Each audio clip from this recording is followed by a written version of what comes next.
بسم اللہ الرحمن الرحیم 22 رجب کو حضرت امام جعفر صادق علیہ السلام کی نیاز قریباً تمام مومنین کے یہاں ہوتی ہے، اور اکثر دیکھا گیا ہے کہ بعض حضرات وقت کی پابندی اور آداب کا خیال نہیں کرتے، جس کی وجہ سے دعا مستجاب نہیں ہوتی اور مراد کو بہت کم پہنچتے ہیں۔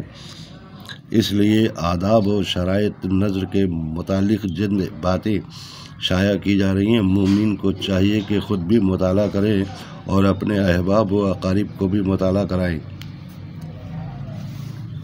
مومنین کو چاہیے کہ 22 رجب المرجب بوقت 3 بجے شب اٹھ کر، جس کی صبح 22 رجب ہو، گھر کو صاف ستھرا کر کے پاک چاندنی دری اور یا فرش جو بھی میسر ہو بچھائیں، مکان میں لوبان سلگائیں، خود کو پاکیزہ کریں، خوشبو سے معطر کریں اور ایک پاک برتن میں پانی لے کر اس میں سوا سیر میدہ یا اس قدر کھانڈ ملا کر گوندھ لیں اور ان سب کو 14 پوریاں یا ٹکیاں بنا کر گھی میں تلیں۔ جب تیار ہو جائیں تو 2 مٹی کے کورے کنڈے جو کہ پاک پانی سے پہلے ہی دھو لیے ہوں، ان میں 7 پوریاں ٹکیاں رکھیں اور لوبان سلگائیں۔ نماز صبح کے بعد پہلے یہ معجزہ جو آگے لکھا جاتا بیان کریں، اس کے بعد امام جعفر صادق علیہ السلام کی نیاز دیں اور دعا مانگیں، انشاءاللہ مراد پوری ہوگی۔ اس نیاز کو گھر سے باہر ہرگز نہ نکالیں اور ایک مقام پر مومنین کو بٹھا کر کھلائیں۔ اس کے بعد امام جعفر صادق علیہ السلام کی نیاز دیں اور دعا مانگیں، انشاءاللہ مراد ضرور پوری ہوگی، اور اس نیاز کو گھر سے باہر ہرگز نہ نکالیں اور ایک مقام پر مومنین کو بٹھا کر کھلائیں۔ طریقہ نیاز: جس چیز پر نیاز دینی ہو اس کو قبلہ رخ رکھیں اور خود بھی قبلہ رخ ہو کر پہلے 3 مرتبہ درود پڑھیں اور ہاتھ اٹھا کر یہ دعا پڑھیں: بوسیلہ روح پرور مقدس و مطہر جناب سرور کائنات خلاصہ موجودات حجت العالمین صفت المدیان احمد مصطفیٰ محمد مصطفیٰ صلی اللہ علیہ وآلہ وسلم۔ یہ نذر اقدس جناب امام جعفر صادق علیہ السلام کی پیشکش۔ یہ نذر سورہ اخلاص، سورہ فاتحہ، سورہ الحمد پڑھیں اور سورہ اخلاص پڑھیں، پھر 3 مرتبہ درود پڑھیں اور دعا مانگیں: بسم اللہ۔ کسی شہر میں ایک لکڑہارا نہایت مفلس اور نادار رہتا تھا۔ وہ مصیبت زدہ ہر روز جنگل سے لکڑیاں کاٹ کر لاتا اور فروخت کر کے مشکل اپنا اور اپنے بال بچوں کا پیٹ پالتا تھا۔ افلاس سے تنگ آ کر ایک روز اس نے اپنی بیوی سے کہا کہ برائے روزگار باہر جاتا ہوں، عجیب نہیں کہ پروردگار رحم فرمائے اور ہماری مصیبت دور ہو۔ یہ کہہ کر لکڑہارا معاش کی تلاش میں دوسرے شہر میں گیا، لیکن بدقسمتی سے وہاں بھی اس کی تقدیر نے ساتھ نہ دیا۔ ہر وقت دل میں سوچتا کہ کچھ پیسے ہو جائیں تو اپنے شہر لوٹ جاؤں اور بال بچوں کی خبر لوں، لیکن کچھ نہ ہو سکا۔ اسی فکر پریشانی میں 12 سال بیت گئے اور اسی عرصے میں نہ تو اس نے بال بچوں کو کچھ بھیجا اور نہ ہی ان کی خبر لی۔ لکڑہارے کی بیوی اپنے خاوند کے چلے جانے کے بعد کچھ دنوں تک تو اس فکر میں رہی کہ میرا خاوند خرچ بھیجے گا، لیکن جب اس نے عرصے تک خبر نہ لی تو اس بیچاری پر فاقے گزرنے لگے، تو لاچار ہو کر اس نے وزیر کے محل میں جارب کشی کی نوکری کر لی اور اپنا اور اپنے بچوں کا پیٹ پالنے لگی۔ ایک روز لکڑہارے نے خواب میں دیکھا کہ میں وزیر کے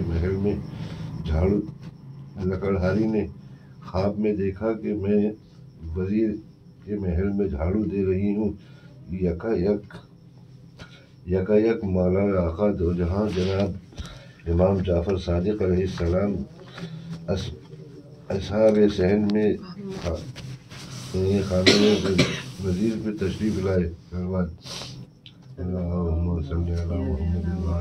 اپنے اصحاب کی طرف متوجہ ہو کر فرمایا کہ آج کیا تاریخ ہے اور کون سا مہینہ ہے؟ صحابہ نے عرض کیا یا مولا آج شب 22 رجب المرجب ہے۔ تب حضرت نے اپنی زبان موجز بیان سے ارشاد فرمایا کہ کوئی شخص کسی ہی مشکل میں مبتلا ہو یا کسی ایسی سخت حاجت نے پریشان کر رکھا ہو، اسے چاہیے کہ 1.25 سیر میدے کی پوریاں پکا کر ہمارے نام کی نذر 22 رجب المرجب کو بوقت نماز صبح دلوا کر بحق سبحان تعالیٰ کی طرف ہمارے واسطے اپنی حاجت طلب کرے، انشاءاللہ حاجت پوری ہوگی۔ جس وقت خواب میں لکڑہاری نے حضرت کو یہ کلام سنا اور اس وقت بصدق دل نذر کرنے کی نیت کی اور 22 رجب المرجب کو بوقت صبح نماز سے فارغ ہو کر نذر کے موافق جناب امام علیہ السلام پورا کیا۔ اب ذرا لکڑہارے کی شوہر کی حال سنیے۔ یہاں تو 22 رجب المرجب بوقت صبح یہ لکڑہاری نذر امام علیہ السلام دلا رہی تھی اور وہاں لکڑہارا درخت پر چڑھا ہوا لکڑی کاٹ رہا تھا تو اس کے ہاتھ سے کلہاڑی چھوٹ کر زمین پر گری اور اس نے کلہاڑی کو جو نکالا تو وہاں دفینے کا شبہ ہوا اور اس جگہ کو اس نے کھودا تو معلوم ہوا کہ ایک بہت بڑا خزانہ دفن ہے۔ اس نے اسی وقت تو اس کو اسی طرح پوشیدہ کر دیا، پھر تھوڑا تھوڑا لاتا رہا اور سامان سفر تیار کرنے لگا اور سارے دفینے کو نکال کر بڑے کر و فر سے عازم وطن ہوا۔ اپنے رہنے کے لیے ایک عالی شان مکان بنوایا اور اپنی بیوی بچوں کے ساتھ آرام سے زندگی بسر کرنے لگا۔ ایک روز لکڑہاری نے اپنے خاوند سے ساری سرگزشت بیان کی۔ جب اس نے نذر اور تاریخ اور وقت بتایا تو وہی وقت جب لکڑہارا کو دفینہ ملا تھا۔ لکڑہارا بھی صدق دل سے ایمان لے آیا۔ ایک دن وزیر اعظم کی بیوی بالا خانہ پہ کھڑی ہوا خوری کر رہی تھی۔ اس کو ایک عالی شان مکان نظر آیا۔ اس نے اپنی کنیز سے دریافت کیا کہ یہ مکان کس کا ہے؟ کنیزوں نے بتایا کہ اس لکڑہارے کا ہے جس کی بیوی یہاں جارو کشی پر ملازم تھی۔ یہ سن کر وزیر اعظم کی بیگم نے لکڑہاری کو بلایا اور مفصل حالات دریافت کیا اور اس نے تمام حال بیان کیا، لیکن وزیر کی بیوی کو یقین نہ آیا، بلکہ دل میں خیال آیا اس کے خاوند نے رہزنی کی ہے جس کی بدولت یہ مالدار ہوا ہے۔ اس سے وزیر کی بیگم کو یہ خیال فاسد دل میں لانا تھا کہ اس وقت وزیر اعظم پہ مصیبت آئی۔ وزراء میں ایک وزیر اس کا دشمن تھا۔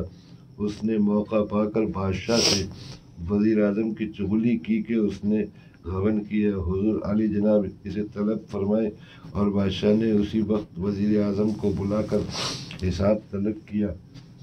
وزیر صحیح حساب نہ دے سکا اور بادشاہ غضبناک ہو گیا اور وزیر اعظم کا سارا مال و اسباب ضبط کر کے اس کو اور اس کی بیوی کو نکال دیا۔ یہ دونوں بھوکے پیاسے چلے جا رہے تھے۔ خربوزے کا کھیت نظر آیا۔ وزیر اعظم نے اپنی بیگم سے 2 درہم ہم سے لے کر جو اتفاق سے اس کے پاس رہ گئے تھے اس کا خربوزہ خرید کر رومال میں باندھ لیا، کسی جگہ اطمینان سے بیٹھ کر کھائیں گے۔ اتفاق سے جس دن وزیر اعظم پر عتاب آیا تھا اسی دن شہزادہ بھی شکار کو گیا اور رات تک واپس نہ آیا، تو بادشاہ نے پریشان ہو کر اپنے وزیر سے مشورہ کیا کہ ساری رات گزر گئی اور شہزادہ ابھی تک واپس نہیں آیا۔ اس وزیر نے جس نے وزیر اعظم کی چغلی کی تھی بادشاہ سے عرض کیا کہ مجھے ایسا معلوم ہوتا ہے کہ وزیر اعظم نے بغیر دشمنی شہزادے کو موقع پا کر قتل کر دیا۔ یہ سن کر بادشاہ نے وزیر اعظم کی گرفتاری کا حکم دے دیا۔ سپاہی گئے اور وزیر اعظم اور اس کی بیوی کو پکڑ لائے۔ اس وقت تک وزیر اعظم نے اس خربوزے کو نہ کھایا تھا بلکہ اسی طرح رومال میں بندھا ہوا تھا۔ اس حالت میں گرفتار ہوئے۔ بادشاہ نے دیکھا کہ رومال سے خون چھلک رہا ہے۔ رومال کھولا تو اس میں شہزادے کا سر نظر آیا اور بادشاہ اپنے بیٹے کو سر دیکھ کر رونے لگا اور حکم دیا کہ رات بھر وزیر اعظم کو قید رکھو، صبح کو قتل کر دینا۔ وزیر اعظم اور اس کی بیوی جیل میں بھیج دیے گئے۔ وزیر اعظم نے اپنی بیوی سے دریافت کیا، یہ بات ابھی تک معلوم نہیں ہو سکی کہ ہم پر یہ ناگہانی مصیبت کیسے آئی، کون سا گناہ ہم سے ایسا سرزد ہوا جس کی سزا بھگت رہے ہیں۔ اس پر وزیر کی بیوی نے لکڑہارے کا قصہ من من بیان کیا اور کہا کہ مجھے اس نذر کا اور اس حضرت اور حکم امام جعفر صادق علیہ السلام کا یقین نہ آیا۔